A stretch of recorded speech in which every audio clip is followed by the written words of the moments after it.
Hello' মোৰ অন্য এটা মিনি ভ্লগলৈ আপোনালোক সকলোকে স্বাগতম জনাইছোঁ। হাতত মেকআপৰ বক্সটো লৈ পেলাই মই গ'লোঁ বৌহঁতৰ ঘৰলৈ আৰু এইফালে গুণগুণক পঢ়াইও আছোঁ, আনফালে বৌক মই মেকআপ কৰি দিলোঁ। তাৰপিছতে মই গ'লোঁ ঘৰলৈ ৰেডি হ'বলৈ। পিছে ক'লৈ যাওঁ জানেনে? সেইদিনাখন যে আপোনালোকক কইনা আনিবলৈ যোৱা মিনি ভ্লগটো দেখাইছিলোঁ, সেইখন বিয়াৰ আজি ৰিচিপশ্যন আছে। তাকে মই ৰেডি হৈ পেলাই বৌহঁতৰ ঘৰলৈ আহিলোঁ আৰু মোক কেনেকুৱা লাগিছে জনাবচোন দেই। এফালে গুণগুণ ওলাই আছে, যিহেতু মা নাযায়, দাদা আৰু মই বৌহঁতৰ লগতে যাম। আৰু বিয়া ঘৰ অৱশ্যে বহুত বেছি দূৰত নহয়, আমাৰ গাঁৱতে একেবাৰে ওচৰতে। আৰু এয়া আহি পালোহি বিয়াৰ ঘৰ। যদিও গধূলা সময়ত গৈছোঁ, বহুত বেছি মানুহ, একদম বহিবলৈও জেগা নোহোৱা নিচিনা হৈ আছে।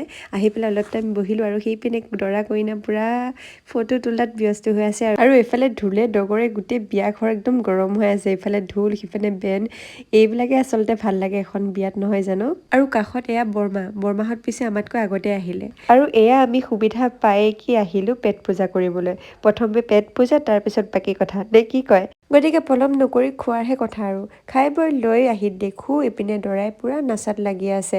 আৰু অলপ পাছত হ'ব কইনাৰ এণ্ট্ৰি, সেইখিনিও আপোনালোকক দেখাই আছোঁ ব'লক।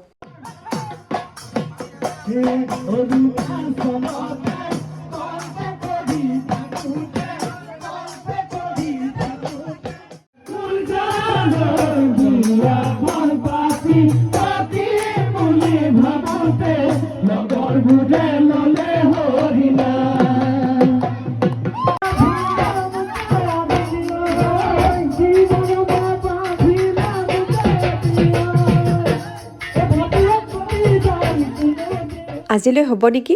মানে ঘৰলৈ যাওঁ। পুনৰ এটা নতুন ভ্লগৰ সৈতে লগ পাই আছোঁ। Bye bye.